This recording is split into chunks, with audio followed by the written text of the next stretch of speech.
আসসালামু আলাইকুম।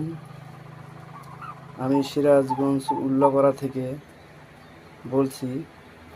আপনারা যে মুরগি দেখছেন এটি হলো টার্কি মুরগি। এই টার্কি মুরগিগুলো একটানা ডিম দেয় আপনার 6-7 মাস। এই যে দেখুন আপনারা ডিমের সাইজটা হবে এরকম, আপনারা দেখতে পাচ্ছেন।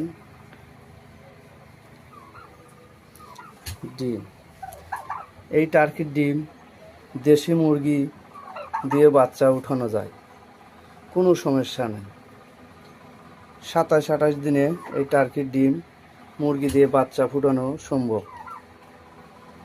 আশা করি আপনাদের ভালো লাগবে, যোগাযোগ করে নিতে পারবেন।